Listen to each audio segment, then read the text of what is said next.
tamilcinemanew.in.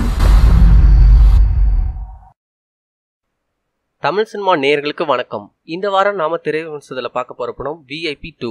Dhanush தன் திரை பயணத்தில் மிக மோசமான நிலையில் இருந்த பொழுது அவரை தூக்கிவிட்ட படம் VIP.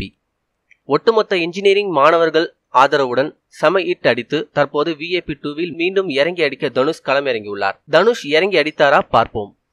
படத்தின் கதை. VIP தனுஷின் திரை பயணத்தில் பிரம்மாண்டமான வெற்றி. ஆனால் சிம்பிள் கதை. பணபலம் உள்ளவன் நினைத்தால் எதையும் செய்யலாம். ஆனால் இளைஞர்களின் சக்தி அதைவிட பெரியது என்று காட்டியிருப்பார்கள். அதே டெம்ப்ளேட் தான் காஜல் என்று எல்லோரும் தெரிந்த முகம். தென் இந்தியாவிலே மிகப்பெரிய கன்ஸ்ட்ரக்ஷன் வைத்திருப்பவர் காஜல். அவர் கன்ஸ்ட்ரக்ஷன் எடுக்கும் பட்ஜெட்டில் தனுஷ் உள்ளே வர பிறகு இவர்களுக்குள் நடக்கும் கிளாஷ் தான் மீதி கதை. தனுஷ் என்ற ஒரு தனி ஆள் தான் மொத்த படத்தையும் தோளில் தாங்குகிறார். தண்ணி அடித்துவிட்டு மனைவியிடம் திட்டு வாங்குவது, அதற்கு அப்பா ஆறுதல் சொல்வது என நடுத்தர இளைஞரின் கண்முன்னே கொண்டு வந்துள்ளது. ஆனால் VIPயை விட கொஞ்சம் ஓவர் ஆக்டிங் சார். காஜல் எத்தனை வருடம் கழித்து நடிக்க வந்தாலும் அந்த கிரேஸ் குறையவே இல்லை. ஆனால் அவருக்கு ஒரு அழுத்தமான கதாபாத்திரம் இல்லை என்பதுதான் நிஜம். காஜலை விட எடுபடியாக வரும் ரைசாவிற்கு விசில் சத்தம் அதிகம் பறந்தது. அது வேறு கதை. மேலும் முந்தைய பாகத்தில் வரும் சுரபிக்கு பதிலாக சீரியலில் இவருக்கு பதிலாக இவர் என்று வருவது போல ரீத்து வர்மா வருகிறார். VIP 1 மிகப்பெரிய வெற்றிக்கு காரணம் படத்தின் உள்ள யதார்த்தம் தான்.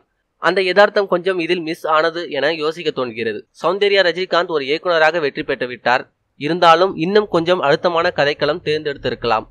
இதற்கு முக்கிய காரணம் காஜல் போல ஒரு நடிகையின் பெயரை டேமேஜ் செய்யக்கூடாது, அதே நேரத்தில் தனுஷை மாசாக காட்ட வேண்டும் என்பதில் கொஞ்சம் சுருங்கிவிட்டது. படத்தின் கிளாப்ஸ். தனுஷின் யதார்த்த நடிப்பு படத்தின் முதல் பாதியில் இருக்கும் சில விஷயங்களை இரண்டாம் பாதியில் சரியாக அமைத்த தருணம் என அனைத்தையும் ரசிக்க வைக்கிறது. படத்தின் பல்ப்ஸ். வலுவில்லாத கதைக்களம். காஜல் எதிர்பார்த்த அளவிற்கு மிரட்டவில்லை. கிளைமேக்ஸில் தனுஷ் காஜல் போர்ஷன் காமெடியாக இருந்தாலும் கொஞ்சம் அழுத்தமாக இருந்திருக்கலாம். மொத்தத்தில் VIP என்ற பிரம்மாண்ட VIP 2வை காப்பாற்றியிருக்கிறது.